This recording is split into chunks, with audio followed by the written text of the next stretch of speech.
Mexico has a long and storied film history and is world renowned today for its dynamic, vibrant film talent.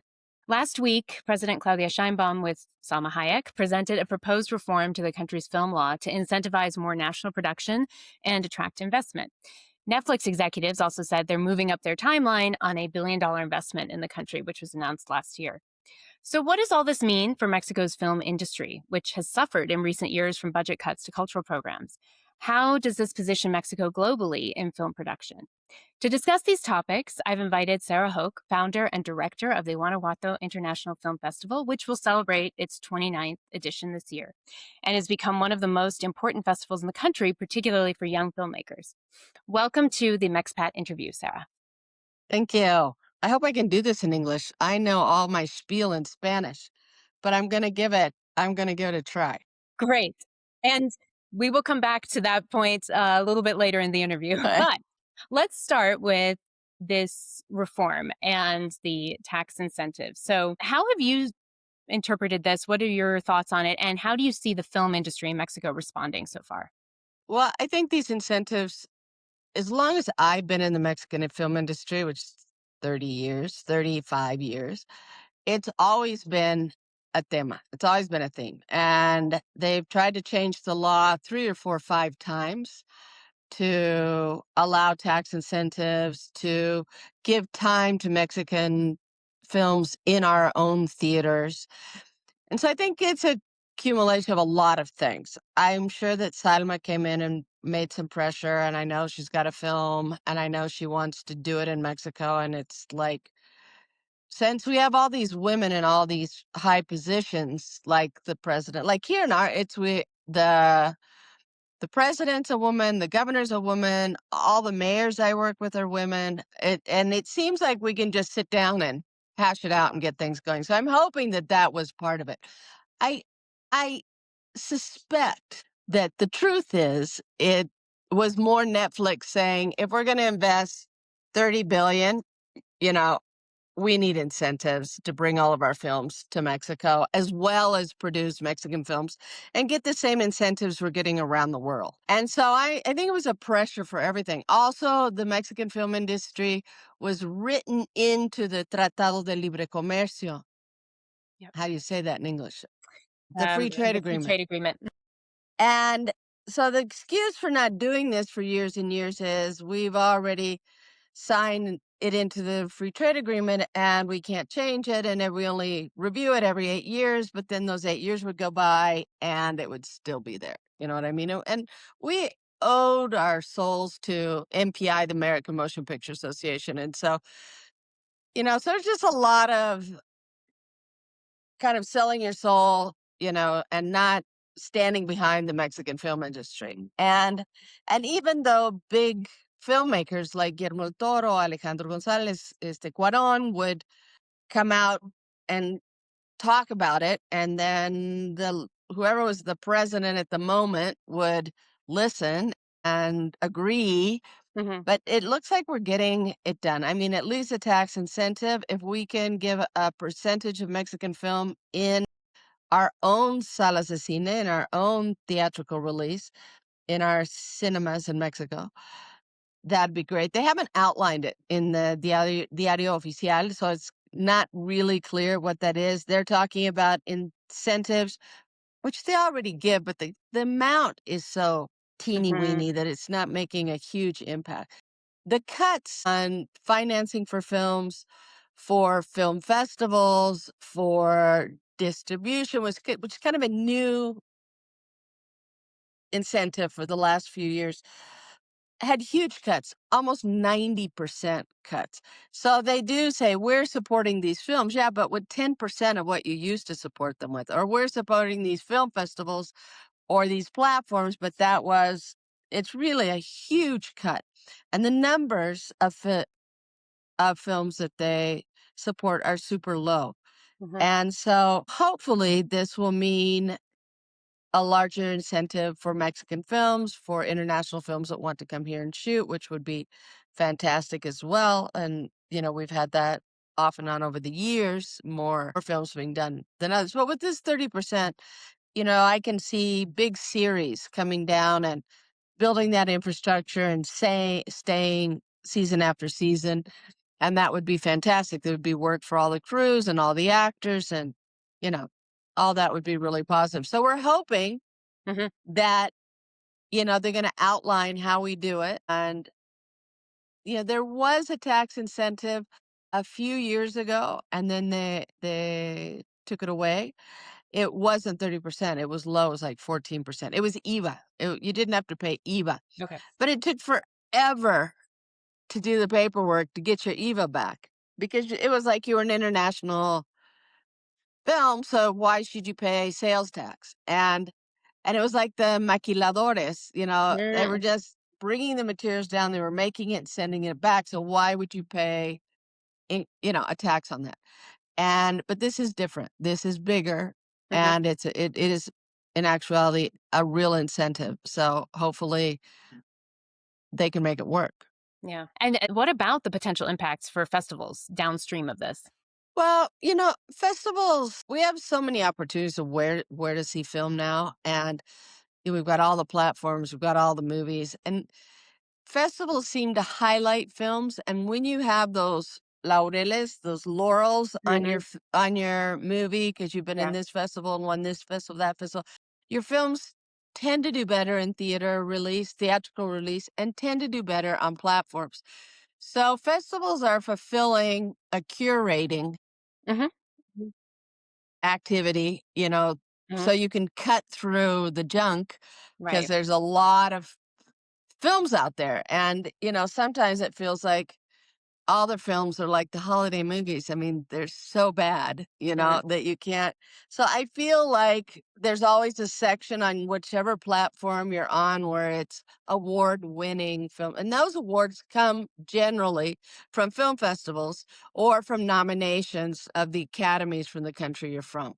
So, I think festivals have played an important role of promoting films, but they also, in Mexico, they play a huge role of Mexicans being able to see Mexican film, because it's not in theaters and only commercial films come out on platforms. And so it's a real space to promote, to create audience, give awards out and celebrate Mexican film. And I think it's still very viable.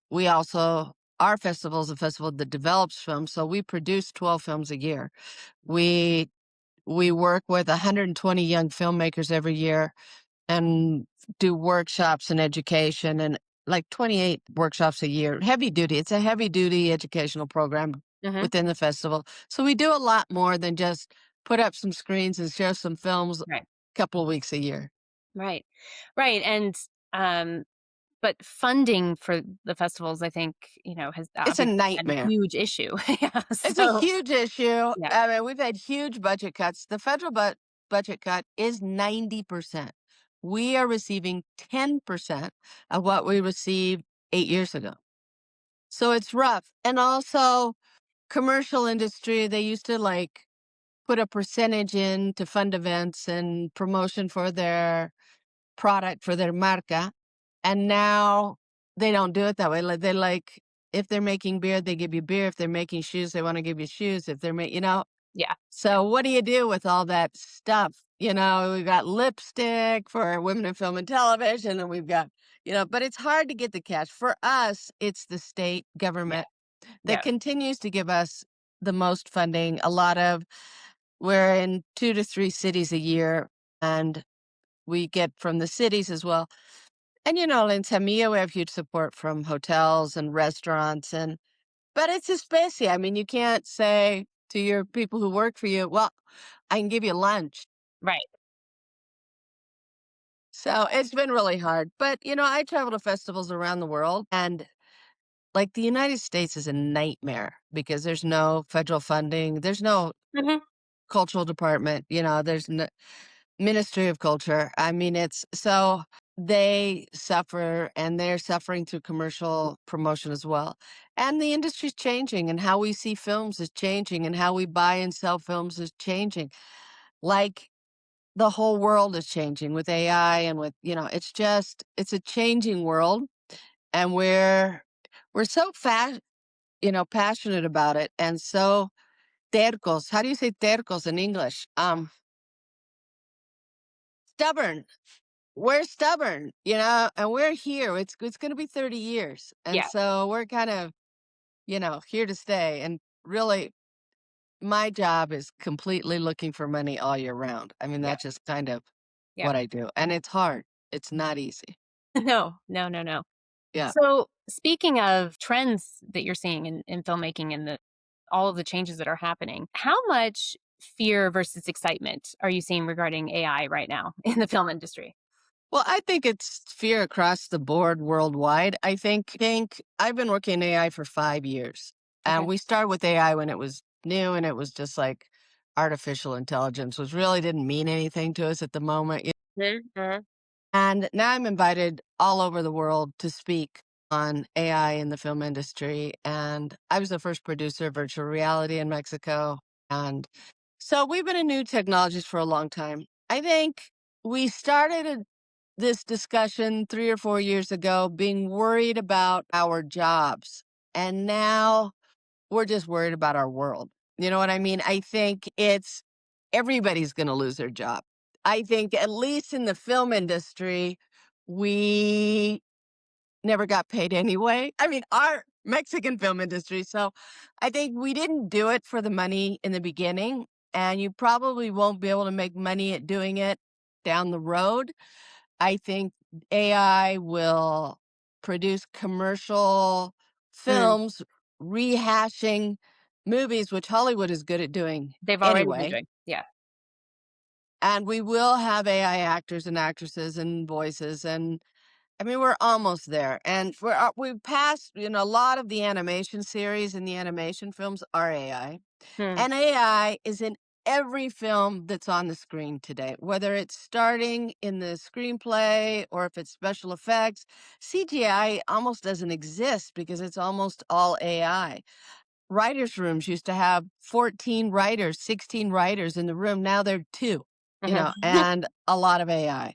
And I think, we'll see it take over, but I think we may see it take over ahead of us, engineers and lawyers and doctors and graphic artists and musicians. And I mean, we're already seeing AI musicians who are the music's incredible. And so you're like, oh my God, it's gonna be bad. And the same with actors. There's already actors are launching actors and stuff that are all AI and they're looking pretty real. I mean, Mhm. every 6 months things get more real and more real. You know what I mean? And AI doesn't get a headache, doesn't get tired, it's not depressed, it's not asking for, you know, all kinds of needs.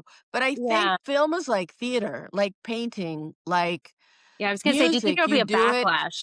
You do it first for you. You know what I mean? And I think our worlds will go from being really global to being really local Mm. because of you got to eat, so you're going to be planting your food. I just think it's going to be a Mhm. lot of bartering, a lot of local exchange. And I think we'll be making films for ourselves and our small community, whatever that is. And there'll be no false hopes of theatrical release, then platform release. I mean, you may make an incredible work of art and it will transcend a commercial world that's so inexpensive to produce. Audiences, an intelligent audience that watches film as an art form, that's a small percentage anyway. The great majority of the audience, the commercial audience, will watch crap, and they do over and over again, And so I think maybe for American filmmakers or Indian filmmakers who hash out these films and have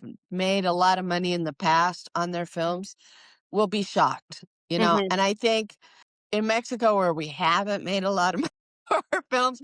And for a long time, we didn't have an industry. We have an industry now, but we made our films for ourselves. It was a story we wanted to tell and we want to put it out there. It's a little like TikTok. You Mm. got something to say and you put it out there. And I think that's what will happen. I think as filmmakers, and I just got back from Rotterdam and we were having this talk with filmmakers from all over the world, is they're kind of interested in telling this story of humanity too, and the loss of humanity, and what we're seeing in the US, the loss of empathy and the loss of, and we've gone so far away of being humans that I think it'll be a serious hit when it takes over our jobs. And I think especially for a country like the United States where, you know, the economics part of life, the capitalism is their religion, and when you can't make money at what you do, which is what it's been all about for generations, I think that cultural shock will be huge. I think Mexico or other supposed third world countries where there traditionally hasn't been a lot of money for a large percentage of the population, they've already learned how to Adapt. live a life of joy without a lot of things, great food and, Community. finding joy in the small amounts. And I think we're all going to be looking for joy. I think filmmakers are going to want to tell that story. Mhm, And I mhm. think they're already making stories about the end of the life as we know it, the world as we know it, and a little less worried about losing their jobs because Right. it's never been a sure deal anyway, you know, for Yeah, anybody. very Yeah. true. So speaking of your travel to festivals around the world, which you've been doing for years, basically, in a way representing Mexico at these festivals, how have you seen the view of Mexico from abroad shift and change, especially recently? I think Mexico historically, and especially in film festivals, has been like a top-notch filmmaking country for years. Since our Cine de Oro, the golden years of Mexican cinema, which is 40s, 50s. Then when our industry dies, in the 70s and 80s, it goes down, totally dies in the 90s. And I think Mexicans continued to make art films and they continued to do really well around the world. We couldn't get them in theaters. Nobody saw them except for we'd like win every award in all the film festivals. And, Nobody saw there's it. Mhm. 10, 20 years of Mexican film that nobody ever saw because it didn't. First, our theaters were on strike and then we sold them to the Americans. And so, that was the end of that. Now, because of platforms, there's much more opportunity to see more film and there's a diverse kind of platforms. I mean, you can go to all different kinds of platforms and see our film. And there are lots of film festivals now, so a lot of people can watch film through film festivals. But I think we've always been respected. We continue to be highly respected.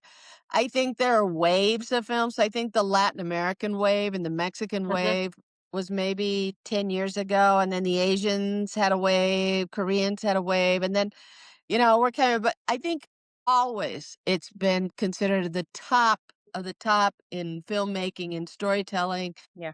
photography. I mean, Mexico, the light, the colors, there's nothing like the sunlight of Mexico. We're like right in this kind of perfect space, and that continues to be true. And we continue to win awards and, and unfortunately, many of our filmmakers leave and work in the United States and do series. And, Mhm. once you win an Academy Award as a foreigner, you have the opportunity to do a few films in the United States. But the American film industry is so uncertain and Mhm.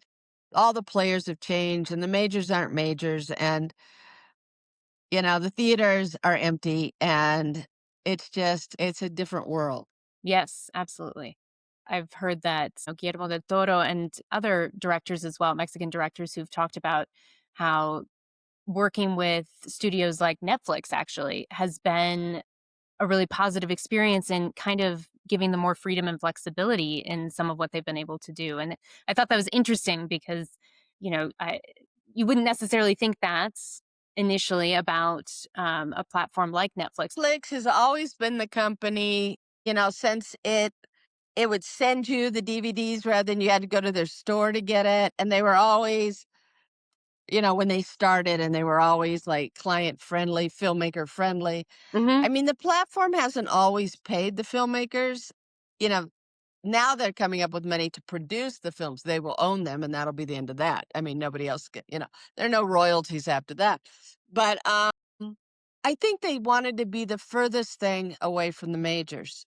And the Mm, majors were, right. dirty players in a lot of Mhm, ways, mhm, from even way back, MGM and giving drugs to kid actors to keep them awake. And, it goes way back to dirty dealings. And the Mexican film industry had dirty dealings as well. But I think they wanted to be different from the beginning. mhm. They're not always as different as they hope to be, I think. And now they're the majors. And I think Yeah. they see it from a different platform.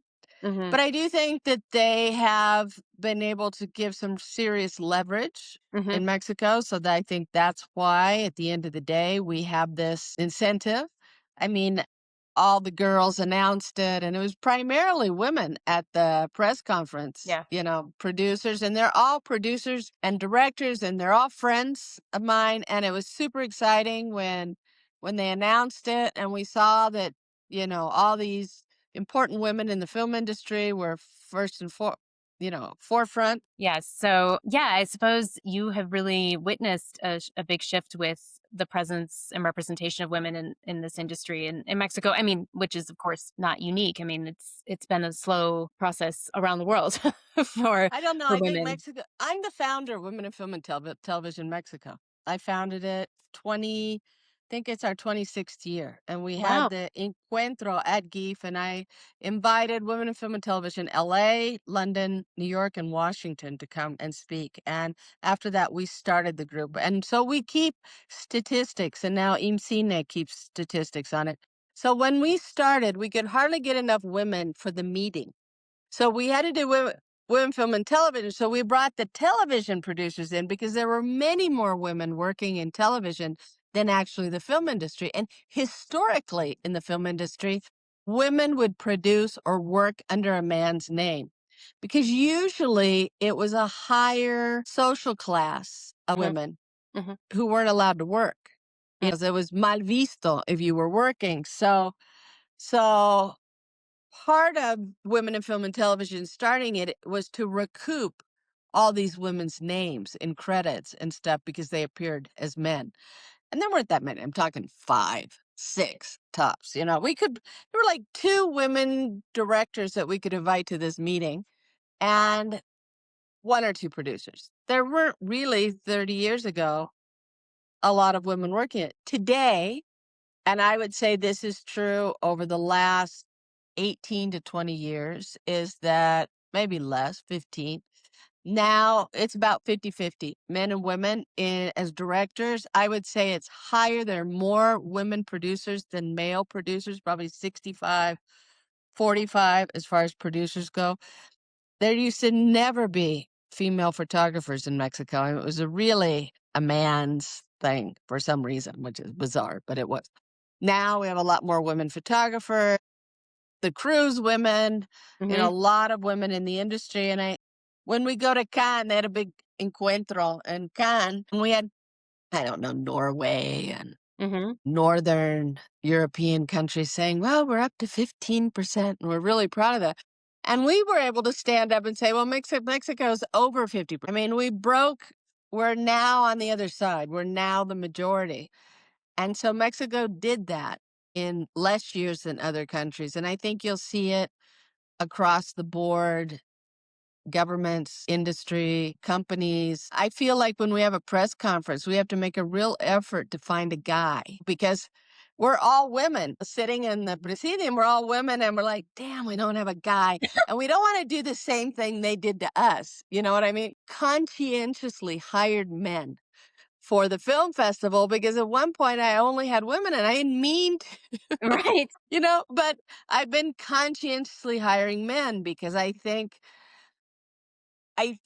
we need a balance at the end of the day. And I think we're a good influence for men. And, you know, now that we're in charge and we're bringing them in and the tables have turned. And so they have to like step up. And so, but I don't want to do what they did to us. You know what I mean? I want to be above them. And, and I think that's what we're living in Mexico right now. When I select projects that were going to produce those films, I used to be conscious of giving some to women. You know what I mean? Because now I'm conscious that they're men and that there's a balance Yeah. in what we do because I see these young men feeling it. You know what I mean? I feel like they feel like there's a prejudice against them. It's interesting because, of course, on the political side in Mexico, there has been obviously this big shift in gender parity, but that's been achieved through quotas and not Right. entirely, but a lot of it has been driven by that. Totally. No, But it in it industry, it played a hasn't. huge hand in it. But in film, no, there were no Right. So it's quotas. more of a We natural right, process. and women were already in and moving before there was 50-50 in the Congress and 50 Oh yeah. women were already stepping up in the film industry. And I think, Mexico has a bad rap. I mean, this whole macho thing, Mm-hmm. I think there's a lot of tolerance. And so there was a lot of tolerance to open the doors to Hmm. women. Hmm. And I mean, I found that in the film. I've never felt that as a woman, I wasn't getting ahead in the film industry. I've always felt that the doors were always open to women. Hmm. And I don't know if that's the experience of all women, but clearly it's been a lot of women because our numbers are way up there. And so I feel with educated men who are artistic, who are Hmm. creative, who, academic, there might be more open Yeah. Yeah. Yeah. policy to that. So if you haven't really experienced that as a woman in this field, but what about working in this field as a foreigner in Mexico? Even though I know obviously you've been here for a very long time, Yeah. but No, I still get it. I mean, yeah, I'm sure you do. I'll never look Mexican enough and I'll Mhm. never sound Mexican enough. I've been here since I was 5. And I would say that my Spanish is better than my English because I feel like my English is kindergarten vocabulary. I don't know. So I feel like sometimes I can't express myself the way I wish I could, especially when I'm talking about film because I speak about film always in Spanish. Right, But right. but there's still people who say, why is she in charge of the film festival if she's American? And I'm like, well, she started it and Mhm, they mhm. have the nonprofit. It's hers. Because it's not, I don't have a politically nominated job, which is a lot Sure. times that's what the case is. Yeah. Yeah. The leaders of these diverse festivals they're like government positions or and so and nobody wants my job. I've been looking high and low for somebody to take my job. But it's so poorly paid, nobody wants it. What is it that still makes you feel the most like an outsider here, even after being here as long as you have? And you've built your entire professional and personal life here, but Right. what are the things that still kind of make you feel a bit of an outsider? Well, they still, I've accepted it. I don't Mhm. think about it anymore. Yeah. Um, I'm like, soy la gringa. Mhm. And when I go back to the States, I don't feel really American. I'm like, they're kind of weird. They're different, or they're funny. Boy, they speak good English. But I don't feel American. I'll never be Mexican. My children are Mexican and they look Mexican. That helps. My grandsons are Mexican, but they don't look it. They look like more like me. And my grandchildren were born here, raised here. Their parents were born here and raised here, and they're still calling them American. Sure. And Yeah. because they're blonde. And so I don't know how they're going to feel. I mean, Nancy has raised them, you're Mexican, you know? Mhm. And Mhm. I've just accepted that I'm just going to be the weird one. Mhm. And Yeah. I feel that this is my home, but I still have property in the United States and I still on the phone trying to get the pipes not to burst and Yes. Yes. and shocked by how much things cost up there. Yeah. And so I don't know. I think I'll always be torn between Mhm. both. Mhm. And they will never accept me here as a Mexican Mhm. ever. Mhm. No matter, I'm 62 and I've been here since I was 5. So, that's 57 years here. Yeah, I mean, there is It's not enough. No. no, there's something about being a permanent outsider, though. I think it's an interesting perspective between 2 cultures, and I feel that a lot too because I'm also from both and not, at this point, and I think yeah. I do think I've accepted it, and I think it just makes us different and interesting. It gives Mhm. us a whole different perspective on Perspective. life. Mhm. Being bicultural kind of opens your mind Yes. so that, you can easily flow between Mhm. countries and Yep. languages and problems and drama. I Mhm. mean, I'm as Yeah. equally upset about what's happening in the US as what's happening yesterday in Right. Mexico. You know what I mean? Right. And I feel like I'm a part of both. So I Mhm. I feel like we're fortunate in that way. Yeah, I You do know what too. I mean? I may never be 100% of anything, Mhm. but my DNA says I'm 80% English. Right. And my two last names are German and French, so go figure. It's hard. None of us are anything really anyway. You know what Right. I mean? Right. And Right. so I just think we're fortunate to have those kind of experiences in life, you Yeah. know? Yeah. Well, yeah. Immigrants in all countries have, I think, a lot of these same experiences, and there's a richness to it, but it also, of course, a lot of challenges. There's a lot of challenges in life. Just yeah, to wrap up and go back to the film industry a little bit here. What are you most excited about in the near term with film in Mexico and with your festival? Think that what is cooking right now with incentives and with Netflix here and with more funding. I mean, there are a lot of discussions about where that money from Netflix is going. They've got like five key producers that are doing a Mm, lot of the producing of, the things that Netflix want, which isn't the whole industry. But I think we will see more and more production for a while. mhm, I would say that as a positive impact right now as a tool, we can work faster, we can produce faster, we can package faster. It's not as expensive because you don't need as many people to mhm, do it, mm. which is also sad. And it's got its downside. But I think we'll see quite a bit of productivity before there's none. You know what I mean? I think we'll Right. see some commercial productivity yet. Feel like we're used to being on screens all the time, so that's helped screen time for movies.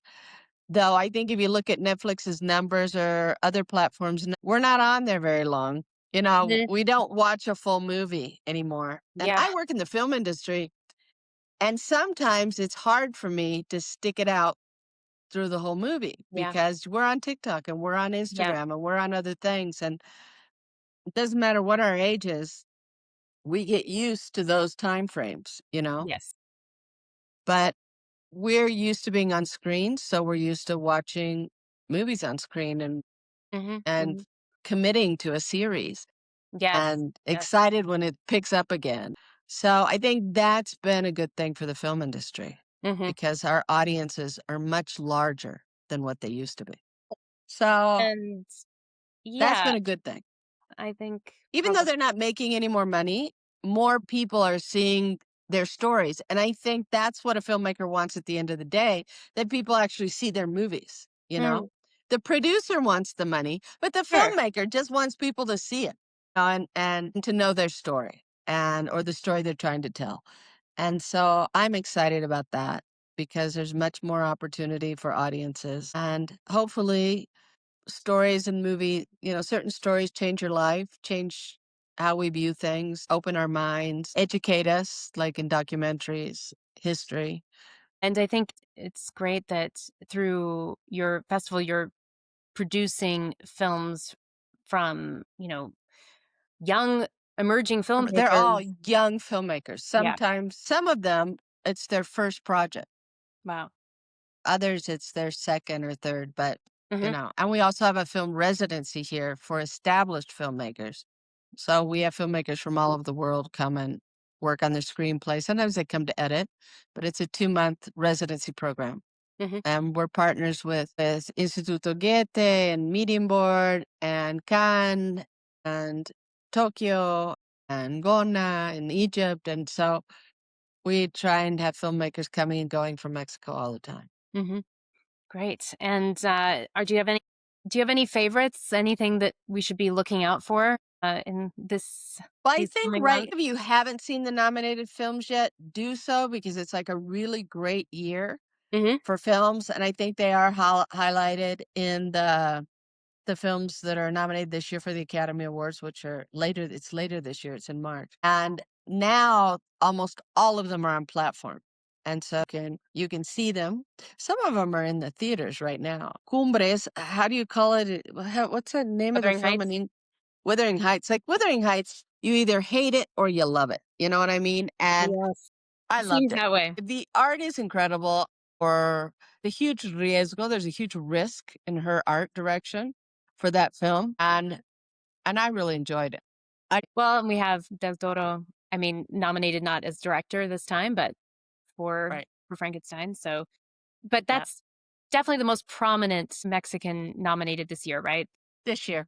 I know Right. there are some others in there, but There, and I'm not gonna remember it. There's I think for the Oscars, there's a photographer. I think there's a photography nomination, but there's not a Mexican film that's up for best foreign film this year. But I think oddly, this year there's some great films. They're really diverse. They none of them have anything to do with the other one. I mean, they're just Mhm. if you want like a wild ride of genres and story and you'll find it this year in the nominations. Alright. Well, on that note, everyone should make their list and for their viewing. Everybody should go to the movies. Yes, yes, Keep it exactly. alive. Yeah. Yes. Well, thank you so much for joining me today, Sarah. I really appreciate Thank having you. this conversation. And for listeners, if you want to stay on top of the national conversation in Mexico, do check out the Mex Patriot and see you next time. Thank you. Thank you.